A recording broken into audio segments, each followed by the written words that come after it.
जय श्री राम दोस्तों। हमारी आज की कहानी है पति की दूसरी बीवी। कहने को तो ललिता के 3 बच्चे थे, 2 बेटियां और 1 बेटा। मगर इस ढलती उम्र में उसका साथ देने वाला कोई न था। पूरी जिंदगी दुखों में ही गुजर गई। उसका पति पहले से ही शादीशुदा था, मगर शादी के कई सालों बाद भी जब कोई बच्चा न हुआ तो चंदन की दूसरी शादी के लिए उसकी पहली पत्नी राधा उस पर दबाव डालने लगी। चंदन ने दूसरी शादी के लिए मना किया तो राधा ने चंदन की भावनाओं को कचोटते हुए कहा कि आप अच्छे से जानते हैं मैं कभी मां नहीं बन सकती। इतनी जमीन जायदाद है, वह कौन संभालेगा? क्या ये धन संपत्ति आस पड़ोसियों के लिए छोड़ जाओगे? बुढ़ापे में हमें कौन संभालेगा? रिश्तेदारों तो पहले से ही इस ताक में बैठे हुए हैं कि कब वह दिन आए जब वे सब कुछ उनके हाथ लग जाए। उसकी बातें सुनकर चंदन झुंझला गया और उठकर ड्यूटी पर जाने के लिए तैयार होने लगा। अब हर रोज की यही बात हो गई थी। राधा हर रोज कोई न कोई ऐसी बात कर देती कि चंदन परेशान हो जाता। कभी कभी तो दोनों में झगड़ा भी हो जाता था। राधा बहुत जिद्दी थी। वह तक उसके पीछे पड़ी रही जब तक कि चंदन ने हाँ नहीं बोल दिया। बस फिर क्या था, राधा किसी ऐसी लड़की की तलाश में जुट गई जिसकी शादी वे अपने स्टेशन मास्टर पति से करवा सके। काफी दिन बीत गए मगर कोई लड़की उसके दिमाग में नहीं आ रही थी जो उसके सूने घर में रौनक ला सके, जिससे लोगों के मुंह बंद हो सके। अब रोज एक ही बात सुन सुनकर चंदन को भी औलाद की कमी पहले से अधिक खटकने लगी थी। रह रहकर उसे यही ख्याल सताने लगा कि उसके सभी मित्रों के घर में बच्चे हैं, मगर एक मैं ही बदनसीब हूँ जिसका घर आंगन सोना है। राधा का इलाज भी बहुत करवाया मगर उसकी कोख हरी न हो सकी। डॉक्टरों के मुताबिक राधा मां नहीं बन सकती थी। उधर ललिता, जो कि राधा की रिश्तेदारी में ही थी, साथ ही साथ राधा की सहेली भी थी। उसकी शादी के कुछ समय बाद ही उसके पति की एक सड़क हादसे में मृत्यु हो गई थी और वह अपने मायके में ही रहती थी। एक दिन बैठे बैठे राधा के दिमाग में उसका ख्याल आया तो उसे ऐसा लगा जैसे अंधेरी रात में जुगनू चमक उठे हों। शाम को जब चंदन ड्यूटी से घर आया तो राधा ने जल्दी से 2 कप चाय बनाई और खुशी से झूमती हुई एक कप पति की ओर बढ़ाया और अपना कप लेकर उसके सामने बैठ गई। क्या बात है, आज बड़ी चहक रही हो? चंदन ने चाय की चुस्की लेते हुए कहा। बस फिर क्या था, राधा ने अपने दिल की बात कहनी शुरू कर दी। आप जानते हैं ना मेरी सहेली ललिता को? हाँ, क्या हुआ उसे? अरे कुछ नहीं हुआ है उसे। क्या आपकी उससे शादी की बात चलाकर देखें? अगर उसके घर वाले मान जाए तो। राधा की यह बात चंदन को भी अच्छी लगी, मगर उसके घर वाले मान जाएंगे क्या? चंदन ने उत्सुकता से राधा से पूछा। मैं सुबह मम्मी से बात करती हूँ, जैसे तुम्हें ठीक लगे देख लो, बोलकर चंदन लेट गया और राधा रात्रि के खाने का प्रबंध करने लगी। खाना बनाने के बाद दोनों ने दिन भर की छोटी छोटी बातें करते हुए खाना खाया। फिर राधा ने रसोई समेटी और दिन भर की थकान की वजह से बेड पर लेटते ही उसे नींद आ गई। सुबह उठकर राधा ने घर के रोजाना के कामकाज को निपटाकर माँ को फोन किया। थोड़ी देर इधर उधर की बातें करने के बाद उसने माँ से पूछा कि ललिता का रिश्ता कहीं हुआ या नहीं। तो माँ ने कहा अभी तक तो नहीं। क्यों, क्या बात है? नहीं, मैं यूं ही पूछ रही थी। माँ ने निराश भरे शब्दों में कहा, ऐसे में रिश्ते कहाँ मिलते हैं जल्दी से। 1-2 जगह देखा मगर बात नहीं बनी। माँ, आप गलत ना समझे तो मैं कुछ बोलूं? थोड़ा झिझकते हुए उसने कहा, हाँ बोल, क्या कहना चाहती है? माँ वो, अगर आपके दामाद से। क्या कह रही हो राधा? तुम्हें पता भी है तुम क्या बोल रही हो? वो तेरा पति है, तू सोच भी कैसे सकती है? तुम होश में तो हो ना? माँ ने गुस्से में एक ही सांस में बोला, हाँ माँ, मैं अच्छे से जानती हूँ कि मैं क्या बोल रही हूँ। आप भी अच्छे से जानती हैं कि मैं कभी माँ नहीं बन सकती और मैंने इनसे भी बात कर ली है, इन्हें भी कोई ऐतराज नहीं है। राधा बोलते हुए बुरी तरह से रो पड़ी। उसे रोता सुनकर माँ की आंखें भर आईं। अच्छा बेटा ठीक है, मैं बात करती हूँ, मगर कल को जब उसके बच्चे होंगे तो कहीं ऐसा न हो तेरे प्रति चंदन का व्यवहार बदल जाए या तुझे घर से ही निकाल दे। नहीं, ऐसा कुछ नहीं होगा माँ, मुझे पूरा यकीन है इन पर। माँ बस आप बात करो। माँ ने ललिता के घर वालों से फोन पर बात करना उचित नहीं समझा। उन्होंने कहा कि उनके घर जाकर बातचीत करनी चाहिए। राधा भी उसके लिए मान गई और कहा मैं भी आपके साथ चलूंगी। अच्छा ठीक है, तू भी चलना, चंदन से पूछकर आ जाना, किसी दिन फिर चल पड़ेंगे। ठीक है माँ, अब मैं फोन रखती हूँ। फोन काट कर वे वहीं बैठी आने वाली जिंदगी के सपनों में खो गई। अगले दिन राधा माँ के साथ ललिता के घर पहुंच गई। चाय पानी के बाद ललिता राधा को लेकर अपने कमरे में चली गई। दोनों ने बैठकर बातें करने लगी। बातों ही बातों में राधा ने वंदना से मन को टटोलने की कोशिश की, मगर उसे कुछ खास सफलता नहीं मिली। उधर माँ ने वंदना के घर वालों से चंदन के साथ रिश्ते की बात कही तो सभी घर वाले हैरत भरी नजरों से एक दूसरे का मुंह ताकने लगे। माँ ने अपनी बात को बहुत सलीके से सबके सामने रखा था, जो सबको अच्छी लगी थी, मगर ललिता की इस बारे में क्या प्रतिक्रिया होगी यह अभी जानना जरूरी था। शाम को राधा और माँ घर वापस आ गए और सबको मशवरा कर बताने के लिए बोला। रात्रि के भोजन के बाद माँ और भाई ने ललिता से पूछा तो वह सूनी आंखों से उनकी ओर देखने लगी। तो भाई ने प्यार से कहा कोई जबरदस्ती नहीं है, अगर तुम नहीं चाहती हो तो कोई बात नहीं। ललिता कुछ बोल पाती उससे पहले ही उसकी भाभी बोल पड़ी, इससे अच्छा रिश्ता और कहाँ मिलेगा भला। उस आदमी का बच्चा भी नहीं है और राधा इसकी सहेली भी है। यह दोनों एक दूसरे को अच्छे से समझती भी हैं और सामने से वो खुद रिश्ता मांग रहे हैं। और क्या चाहिए, बाकी इसकी इच्छा है। इतना बोलकर एक तरफ से फैसला थोप दिया गया था। जैसा आप सभी को ठीक लगे कर लें। वंदना ने भरे गले से जवाब दिया तो बस फिर ठीक है, इससे पहले कोई गड़बड़ हो कल बात पक्की कर देते हैं। भाभी ने लगभग उछलते हुए कहा। सब इस बात पर सहमत हो गए और अपने अपने कमरों में सोने के लिए चले गए, मगर ललिता की आंखों से नींद तो जैसे पंख लगाकर उड़ चुकी थी। उसकी आंखों से आंसुओं का सैलाब बह रहा था, जिसे पहुंचने के लिए तकिए के अलावा और कोई नहीं था।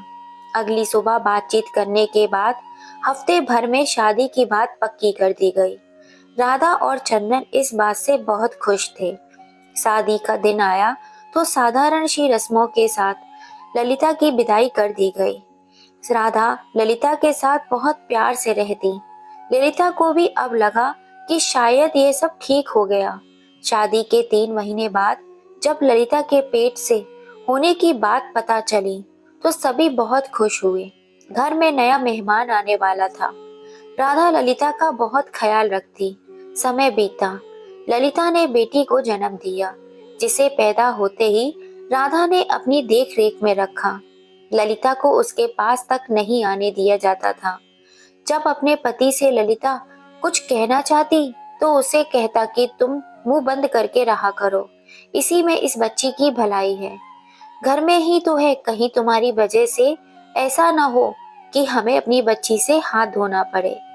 ललिता भी डर के मारे चुप हो जाती, मगर खुद को ठगा हुआ सा महसूस करती।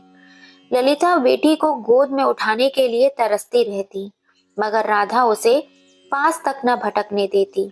कभी कभार चोरी छुपे दुलार लेती, फिर अकेले में बैठ के घंटों रोती रहती, मगर अपना दर्द किसे सुनाती। कोई भी तो नहीं था जो इस बदनसीब माँ की ममता को समझ पाता। दूसरी बार फिर उसने बेटी को जन्म दिया तो सोचा इस बार तो बच्ची उसके पास ही रहेगी। बड़ी बेटी को तो राधा मेरे पास नहीं आने देती है। अब की बार मैं उससे कह दूंगी, अपनी दूसरी बेटी उसे देने से साफ मना कर दूंगी। और उसने किया भी ऐसा ही। ललिता शायद ये नहीं जानती थी कि राधा उससे भी 2 कदम आगे की सोच कर बैठी है। राधा ने अपना दांव खेलना शुरू कर दिया। चंदन काम से आया तो उसके खूब कान भरे और जहर खाकर जान देने की धमकी दे डाली। जिसे सुनकर चंदन घबरा गया। उसने ललिता से हाथ जोड़कर मिन्नतें की कि अपनी दूसरी बेटी भी राधा की गोद में डाल दो, नहीं तो पूरी बिरादरी में हमारी थू थू होगी। कहीं सच में उसने ऐसा किया तो हम कहीं के नहीं रहेंगे, और फिर हमारी दोनों बच्चियों तो घर में ही हैं। और फिर तुम तो राधा को जानती ही हो, वो जिद्दी, अपनी जिद पूरे करने के लिए किसी भी हद तक जा सकती है। जब वह ये बातें कर रहे थे तो राधा दरवाजे पर कान लगाकर सब कुछ सुन रही थी, और उसने एक झटके से दरवाजा खोल और बोली, अगर बच्ची मुझे नहीं मिली तो मैं दोनों बच्चियों को खत्म कर खुद भी मर जाऊंगी। यह सब सुनते ही ललिता और चंदन के पैरों तले जमीन खिसक गई और दोनों का कलेजा मुंह को आ गया। चंदन ने नन्ही सी बेटी को उठाकर छाती से लगाया और अगले ही पल बच्ची राधा की बाहों में थमा दी। ललिता खून के घूंट पीकर रह गई। एक बार फिर उसकी गोद सोनी हो गई। ललिता अब उदास और चुप चुप रहने लगी थी। उधर राधा दोनों बेटियों को संभालती और हर संभव प्रयास करती कि ललिता उनसे दूर रहे। बड़ी बेटी रानी अब 5 साल की हो चुकी थी और स्कूल भी जाने लगी थी। वह राधा को ही अपनी माँ समझती थी और छोटी टीना को भी कभी उसे माँ कहकर तो नहीं पुकारती थी, मगर कभी कभी उसे देखकर मीठा सा मुस्कुरा देती थी, जिसे देखकर ललिता बहुत सुकून मिलता था। एक दिन ललिता ने टीना को राधा से आंख बचाकर इशारे से अपने पास बुलाया और प्यार से उसका माथा चूमकर उसे खाने के लिए बिस्किट दिए और कहा, दोनों महीने मिलकर खा लेना। जैसे ही टीना पीछे की ओर पलटी तो राधा को खड़ा देख डरते हुए बोली, वो माँ, इन्होंने मुझे दिए हैं। राधा ने सुमन के गाल पर जबरदस्त चांटा खींचते हुए कहा, कितनी बार बोला है किसी से कुछ लेकर नहीं खाना चाहिए, कभी देखा नहीं कुछ, चल अपने कमरे में। उसकी कड़क आवाज सुनकर टीना अपने गाल पर हाथ रखकर रोते हुए अपने कमरे में चली गई। राधा ने ललिता को खूब खरी खोटी सुनाई। हर रोज कुछ न कुछ ऐसा ही हो जाता, जिसकी वजह से ललिता को बातें सुननी पड़ती। समय का पहिया आगे बढ़ रहा था और ललिता तीसरी बार माँ बनी। उसने इस बार एक बेटे को जन्म दिया। घर में खुशी का माहौल था, मगर ललिता के पास खुश होने की कोई वजह न थी, क्योंकि वह तो सिर्फ मशीन की तरह बरतने के बाद छोड़ दी जाती थी। ललिता का दर्द सुनने वाला कोई नहीं था और ना ही उसने किसी को बताया। मायके में भी वो कभी कभार ही जाती, वहां भी राधा साथ में ही जाती। राधा सबके सामने ऐसे पेश आती जैसे वे दोनों सगी बहनें हों। ललिता के घर वाले भी यही समझते थे कि वे अपने घर में बहुत खुश है। समय बीत रहा था। राधा तीनों बच्चों की देखरेख का ख्याल खुद ही रखती थी, तो जाहिर सी बात थी कि बच्चों का मोह भी राधा के साथ ही था। अब ललिता की हालत घर में फालतू पड़ी वस्तु के जैसी हो गई थी, जिसे कोई भी ठोकर मार सकता था। धीरे धीरे राधा को उसका घर में रहना भी खटकने लगा। उसने चंदन पर दबाव डालना शुरू कर दिया कि ललिता को गांव के बीचों बीच जो पुश्तैनी मकान है उसमें भेज दिया जाए। चंदन ने इस बात का विरोध किया, मगर उसकी एक न चली। आखिर ललिता को उस घर में जाना ही पड़ा। अब ललिता को एक और झटका लगा। उसके बच्चे उसकी आंखों से अब दूर हो गए थे। वह सारा दिन रोती रहती। फिर एक दिन ललिता के भाई को किसी से ललिता की इस हालत के बारे में पता चला, तो वे उससे मिलने के लिए वहां पहुंच गया। अपनी बहन की यह दशा देख वे खून के आंसू पीकर रह गया। उसने ललिता को अपने साथ चलने के लिए कहा, मगर ललिता ने जाने से साफ मना कर दिया और कहा, भाई आप जाइए, जो मेरी तकदीर में था वो हो गया, आप मेरी किस्मत नहीं बदल सकते। भाई की आंखों से अश्रुधारा बह रही थी, मगर ललिता तो जैसे पत्थर की मूर्ति बन चुकी थी। उसने कहा, यह हमारा घर का मामला है, आप इसमें दखल ना देना और आज के बाद आप यहाँ भी मत आना। अब आप यहाँ से चले जाइए। मगर ललिता, तुम इन हालातों में यहाँ कैसे? क्या हुआ है तेरे हालातों को? मैं बिल्कुल ठीक हूँ, आप जाओ यहाँ से और कभी यहाँ दोबारा लौट कर मत आना, नहीं तो मेरा मरा हुआ मुंह देखोगे। ललिता के भाई ने उसका यह रूप पहले कभी नहीं देखा था। उसकी यह सब बातें सुनकर वे वहां से चुपचाप अपने घर चला गया, मगर उसे बहुत बुरा लग रहा था। उसने चंदन से मिलकर बात करने की सोची। अगले ही दिन भाई सीधे चंदन के दफ्तर पहुंच गया। उन्होंने जब चंदन से बात की तो पता चला कि चंदन की हालत चक्की में दो पाटों के बीच में फंसे दाने के जैसी है, क्योंकि राधा इस तरह तो धमकियां देती थी कि एक दिन तो उसने हद ही कर दी। चंदन को साफ शब्दों में कह दिया कि अब वह ललिता को तलाक दे दे। अब इस घर परिवार को उसकी कोई आवश्यकता नहीं है।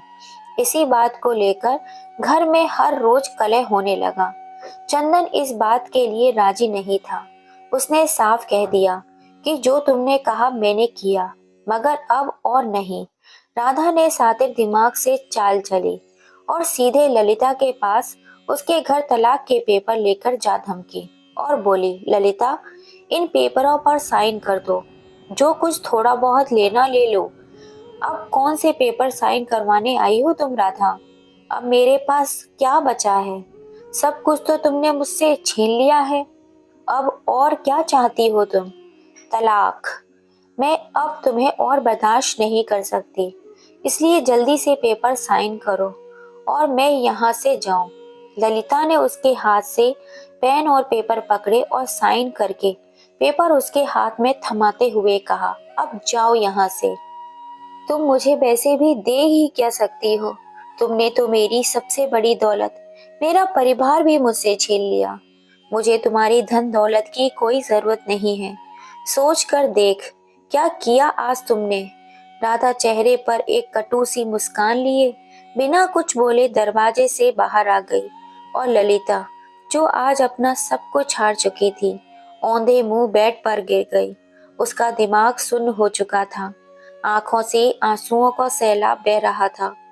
राधा ने तलाक के पेपर चंदन को दिखाते हुए कहा कि आज के बाद आप ललिता को मिलने नहीं जाओगे, क्योंकि मैंने तलाक के पेपर साइन करवा लिए हैं। क्या? चंदन ने हैरानी और गुस्से से पूछा। राधा, यह सब तुमने ठीक नहीं किया। तुम इतनी गिरी हुई हरकत कैसे कर सकती हो? मैंने कभी सोचा भी नहीं था। क्या जरूरत थी यह सब करने की? चंदन को सच में बहुत बुरा लग रहा था। मैं अब आपको उसके साथ और नहीं बांट सकती। आप केवल मेरे हो, बस मुझे और कुछ नहीं कहना। राधा बोली, अरे, सब कुछ तेरा ही तो था। उस गरीब के पास क्या था अब? भगवान से डर, कुछ तो सोचा होता उस बदनसीब के बारे में। बच्चे तक तो तुमने उससे छीन लिए, और तो और तुम बच्चों के दिल में भी उसके खिलाफ जहर घोलती रहती हो। तुम किस मिट्टी की बनी हो राधा? चंदन गुस्से से लाल पीला हो रहा था, मगर राधा उस पर इसका कोई असर नहीं हुआ। चंदन ने गुस्से में रात्रि का भोजन भी नहीं किया। सुबह होते ही चंदन ललिता को मिलने उसके घर पहुंच गया। ललिता की हालत देख चंदन का कलेजा मुंह को आ गया। घर खुला पड़ा था, वह फर्श पर पड़ी हुई थी और बाल बिखरे हुए थे। लग रहा था वो रात भर सोई नहीं थी। ललिता, ये क्या हाल बना रखा है तुमने अपना? चंदन की आवाज सुनते ही ललिता भागकर चंदन से लिपटकर रोने लगी। आज मेरा सब कुछ लुट गया। मेरे बच्चे मुझे लौटा दो। मैं उन्हें लेकर यहाँ से दूर चली जाऊंगी और कुछ नहीं चाहिए मुझे। चंदन भागकर अंदर से पानी लाया और उसके चेहरे पर छींटे मारे तो उसे शुद्ध आई। ललिता, खुद को संभालो। चंदन ने उसे नीचे से उठाकर कुर्सी पर बिठाया और पानी का गिलास उसे थमाते हुए पूछा, तुमने तलाक के पेपर पर क्यों साइन किए? एक बार मुझसे तो पूछ लेती। पूछने से क्या होता? होना तो वही था जो आज तक होता आ रहा है। इस बात का चंदन के पास कोई जवाब नहीं था। थोड़ी देर चुप रहने के बाद वह बोला, तुम चिंता मत करो, मैं तुम्हारे साथ कभी नहीं छोड़ूंगा। भले ही तुमने तलाक के पेपर साइन कर दिए हों, मेरे लिए तुम अभी भी मेरी पत्नी ही हो। मैं तुम्हें तलाक नहीं दूंगा। ललिता एक टक बिना कुछ बोले चंदन को देखती रही। चंदन ललिता का हाथ पकड़कर बोला, अब उठो और खाने के लिए कुछ बनाओ।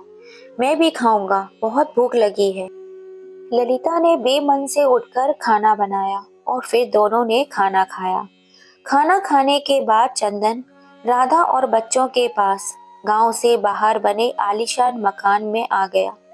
इसी खींचातानी में सबकी जिंदगी गुजर रही थी। चंदन महीने में 12 बार ललिता के पास जाता और राशन पानी देकर आता था। बच्चे बड़े हो रहे थे। रानी और टीना कभी कभी चोरी छिपे ललिता को मिलने आ जाते थे, मगर बेटा पवन कभी नहीं आता था। वो तो ललिता को फूटी आंख देखना भी पसंद नहीं करता था और राधा को खूब मानता था। रानी और टीना अब कॉलेज जाती थी। पढ़ाई में तीनों बच्चे काफी होशियार थे। चंदन अब थोड़ा बीमार सा रहने लगा था। रिटायरमेंट भी नजदीक आ रहा था और रानी भी शादी के लायक हो चुकी थी। कई अच्छे घरों से रिश्ते आ रहे थे, अतः एक अच्छे घर के लड़के के साथ उसकी शादी तय कर दी गई, जो कि पेशे से प्रोफेसर था। शादी में चंदन की जिद के चलते ललिता को शामिल तो किया गया, मगर उसका शादी में होना या ना होना एक बराबर था। ललिता के दिमाग पर अब इस बीती हुई जिंदगी का प्रभाव दिखाई देने लगा था। वो अक्सर अकेले में ही बड़बड़ाती रहती। उसका बीपी भी काफी बढ़ने लगा था। वह ढंग से खाना भी नहीं खाती थी। कभी कभी तो पूरा दिन वह बेड पर पड़ी रहती थी। आस पड़ोस के लोग उसे कभी कभी खाना दे जाया करते थे। चंदन और राधा को उसकी इस हालत के लिए कोसते भी थे। उधर एक दिन चंदन अचानक हृदयघात होने के कारण चल बसा, जिसका ललिता के दिमाग पर गहरा प्रभाव पड़ा। उसकी हालत बस से बदतर होती गई, मगर ऐसा भी नहीं था कि वह बिल्कुल पागल थी। कभी कभी वो अच्छी भली भी होती थी। जब बेटे को नौकरी मिलने की खबर उसे मिली तो वो बहुत खुश हुई थी। आस पड़ोस सबको उसने बड़े चाव से बताया, मेरा बेटा बड़ा अफसर बन गया है। गली से गुजरते हुए एक बुजुर्ग के मुंह से अनायास ही निकल गया, वाह रे ऊपर वाले, तेरे रंग और अनेक। इस बदनसीब माँ की ममता और दूसरी नालायक औलाद, जिसने कभी इस बदनसीब माँ की ओर झांकने की भी कोशिश महसूस नहीं की। चंदन की मौत के 2 साल बाद टीना और पवन की भी शादी हो गई। टीना और रानी भी कॉलेज में प्रोफेसर की नौकरी करती थी। वह जब भी मायके आती तो ललिता से भी मिलती थी, मगर राधा और पवन से चोरी छुपे।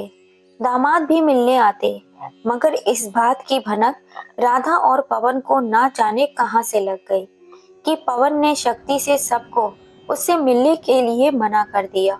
राधा ने भी बहुत बुरा भला कहा, जिसे सुनकर दोबारा किसी की हिम्मत ही नहीं हुई उस शाही फरमान को तोड़ने की। एक दिन ललिता का बीपी इतना बढ़ गया कि वो गली में चलते चलते ही गिर गई। लोग उसे उठाकर अस्पताल ले गए और बेटे को भी किसी ने बताया कि तेरी माँ अस्पताल में है, मगर उसने अस्पताल जाने से यह कहकर मना कर दिया कि ललिता उसकी माँ नहीं है। ललिता को अस्पताल में देखने वाला कोई नहीं था और ना ही उसके पास इलाज कराने के लिए धन था। लिहाजा उसे अस्पताल से बाहर निकाल दिया गया और उसकी हालत इतनी खराब हो चुकी थी कि उसे अपनी कोई सुध नहीं थी। वो वहीं बाहर एक बेंच पर बैठे अकेले ही बड़बड़ा रही थी। सुबह से शाम हो गई।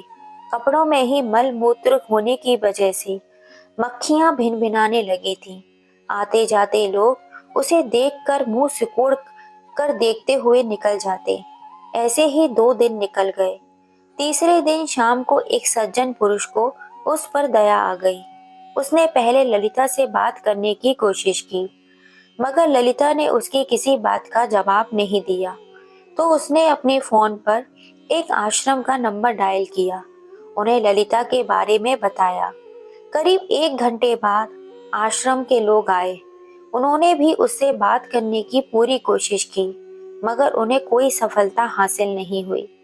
उसे खाने के लिए बिस्किट का पैकेट दिया गया। पैकेट पकड़ते ही वह बिलक बिलक कर रोने लगी। क्या हुआ माँ जी? आप क्यों रो रही हो? आश्रम की टीम के मेंबर अजय सिंह ने उनसे पूछा। तो ललिता धीरे से बोली, मेरे बेटे को मार डाला। किसने मार डाला माँ जी? फिर उसने पूछा। तुमने। जज ने फांसी की सजा सुनाई। तुमने तलवार से उसका सिर काट दिया। यह देख मेरे बेटे का धड़, और वो देख उसका सिर कैसे तड़प रहा है मेरा बेटा। तू खूनी है, सत्यानाश हो तेरा। वह रोते हुए निरंतर गालियां दे रही थी। अजय ने प्यार से कहा, माँ, मैंने तेरे बेटे को नहीं मारा। चल, तुझे तेरे बेटे से मिलवाता हूँ, वो जिंदा है। ललिता रोते रोते एकदम चुप हो गई और बोली, सच में? हाँ माँ, कहते हुए उसका गला भर आया। चल बेटा, जल्दी चल, कहते हुए वे उठ खड़ी हुई।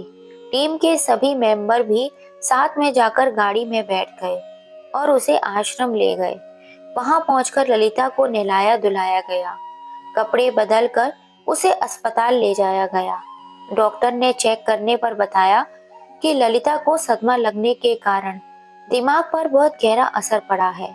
ये अपने जीने की इच्छा खो चुकी हैं। इन्हें बहुत देख रेख की जरूरत है। दवाई के साथ साथ उसे खुशनुमा माहौल और अपनों के साथ और प्यार को भी चाहिए। उसे इंजेक्शन भी दिया गया ताकि उसे नींद आ सके। इंजेक्शन लगने के बाद वह सो गई। लगभग एक सप्ताह अस्पताल में रहने के बाद उसकी हालत में सुधार आ गया और उसे छुट्टी मिल गई। छुट्टी मिलने के बाद उसे आश्रम लेकर आया गया। वहां और भी बहुत से अपनों के सताए हुए लोग थे। ललिता को दवाई लेने के कारण रात्रि को बहुत गहरी नींद आ जाती थी। सुबह वो जल्दी उठ गई। अनजान सी जगह थी। उदास मन से बैठकर भगवान को याद करने लगी। कुछ देर बाद सब लोग उठ गए। सबको चाय नाश्ता दिया गया। अजय ललिता के लिए खुद ही नाश्ता लेकर आया और प्यार से बोला, माँ, नाश्ता कर लो। और फिर वो उसकी बगल में बैठ गया। ललिता चुप चाय चाय पीने लगी। अजय ने धीरे से पूछा, माँ, आपके घर में कौन कौन है? सभी हैं। मेरे 3 बच्चे हैं, 2 बेटियां और एक बेटा। उनके भी बच्चे हैं। एक डायन भी है जिसने मेरे बच्चों को मुझसे छीन लिया। बहुत खतरनाक है वो। कहते हुए ललिता बुरी तरह रो पड़ी। वो मेरे बच्चों को मार देगी। मेरे बेटे को फांसी हो गई। जल्लाद ने उसका गला काट कर फेंक दिया। किसी ने उसका गला नहीं काटा माँ। वो ठीक है। मैंने उसके साथ बात की थी फोन पर।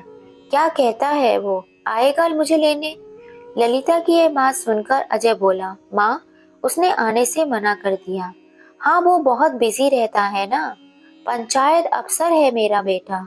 तू ऐसा कर कि तू मुझे उसके पास ले चल, या फिर मुझे बस में बिठा दे। मैं चली जाऊंगी। ठीक है मेरी माँ, थोड़ा आप ठीक हो जाओ फिर चलते हैं। यह कहकर दिलासा देते हुए वह सोचने लगा कि बेटा कितना बदनसीब है और माँ उससे भी ज्यादा। औलाद होने के बावजूद वह धक्के खाती फिर रही है। अब वह रोज की बात हो गई थी।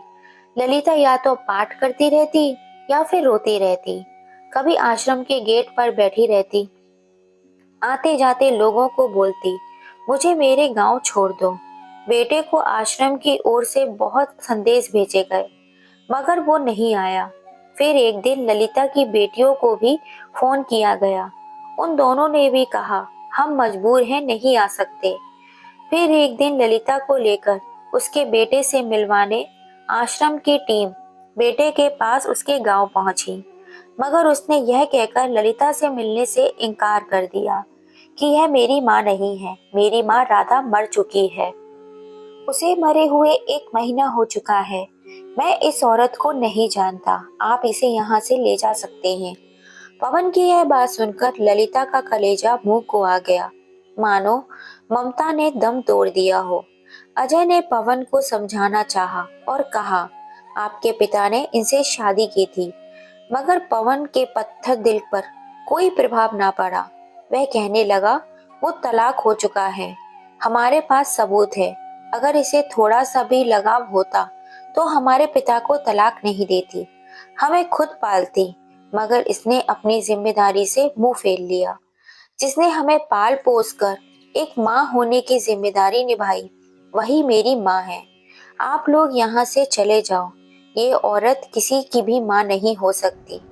उधर उसकी यह बातें सुनकर ललिता के कान फटने लगे। कितना जहर घोल दिया है राधा ने इसके दिल में मेरे लिए। गली में काफी लोग इकट्ठा हो चुके थे। अजय ने उनसे बात करनी चाही, मगर कोई भी बोलने को तैयार ना हुआ। इतने में ललिता ने अजय को बाजू से पकड़ा और कहा, चलो बेटा। वो असहाय सा ललिता और बाकी टीम के साथ गली से गुजर रहा था। तभी एक बुजुर्ग ने कहा, बेटा, यह बहुत भली है, इसका ख्याल रखना। पता नहीं कौन से गुनाहों की सजा दी ऊपर वाले ने इसे, जो माँ होकर भी माँ ना बन सकी। कहते हुए उसका गला भर आया। अजय ने बगैर कुछ बोले हाथ जोड़े और ललिता को गाड़ी में बिठाकर वापस आ गया। अब ललिता गुमसुम सी बैठी रहती। किसी से कोई शिकायत ना थी। पाठ करती, बैठे बैठे रोती रहती। ज्यादा रोने से आंखें भी खराब होने लगी थी। अब वो अजय को भी बद्दुआ नहीं देती थी। जब वो उससे बात करता तो उससे आराम से जवाब देती थी। एक दिन अचानक ललिता को दौरा पड़ गया। उसे अस्पताल ले जाया गया। वह डॉक्टर ने बताया कि दिमाग पर काफी तनाव होने की वजह से यह सब हुआ है। कभी भी कुछ भी हो सकता है इन्हें। इस समय इन्हें अपनों की बहुत जरूरत है। कुछ दिन बाद अस्पताल से छुट्टी मिल गई। अगले दिन सुबह जब अजय ललिता को दवाई देने लगा तो ललिता बोली, बेटा, एक बात करनी थी तुमसे। कहो माँ, क्या कहना चाहती हो? बेटा, मेरी इच्छा है मेरा अंतिम संस्कार मेरे ससुराल में हो। तुम ये आखिरी उपकार मुझ पर कर देना। माँ, आप ठीक हो जाओगी, ऐसी बात क्यों कर रही हो? नहीं बेटा, पता मेरी इच्छा पूरी करेगा या नहीं? कहते हुए वो छोटे बच्चे की तरह फबक फबक कर रो पड़ी। बहुत मुश्किल से उसे चुप कराया गया। कुछ दिन ठीक रहने के बाद फिर ललिता को दौरा पड़ गया। उसके शरीर को लकवा हो गया। उसे अस्पताल ले जाया गया, मगर डॉक्टर ने उसे मृत घोषित कर दिया। अब अजय को ललिता की अंतिम इच्छा का ख्याल आया। उसने गांव के मुखिया से फोन पर बात की और ललिता की मौत की खबर के साथ ही अंतिम इच्छा के बारे में भी बताया। तो मुखिया ने कहा, आप लोग लाश ले आओ। गांव के धार्मिक स्थल से गांव को ललिता की मौत और संस्कार के बारे में सूचित किया गया। अजय और आश्रम के कुछ और लोग ललिता की लाश लेकर शमशान घाट पर गए। पूरे रीति रिवाज से ललिता का अंतिम संस्कार किया गया। अजय ने चिता को मुख्य अग्नि दिखाई। चिता की आग की लपटें आसमान की तरफ ऐसे उठ रही थी मानो आखिरी समय में ललिता अपने बेटे को देखना चाहती हो। गांव के जितने भी लोग शमशान घाट पर गए, उनकी जबान पर सिर्फ एक ही बात थी, बहुत सब्र वाली थी बेचारी। औलाद को जिंदा रखने के लिए बदनसीब ने अपनी ममता का ही बलिदान दे दिया। चिता की अग्नि शांत हो चुकी थी। आज एक माँ की मृत्यु नहीं हुई थी, आज एक स्वार्थहीन ममता ने भी दम तोड़ दिया था। दोस्तों, आप इस कहानी के बारे में क्या कहना चाहते हैं? प्लीज अपनी राय हमें कमेंट करके जरूर बताइएगा। अगर आपको कहानी थोड़ी सी भी पसंद आई हो तो इसे ज़्यादा से ज़्यादा अपने फैमिली फ्रेंड में शेयर कीजिएगा। और अगर अभी तक सब्सक्राइब नहीं किया है तो जल्दी से कर लीजिए। फिर मिलेंगे आपसे ऐसी ही किसी कहानी के संग। जय श्री राम दोस्तों।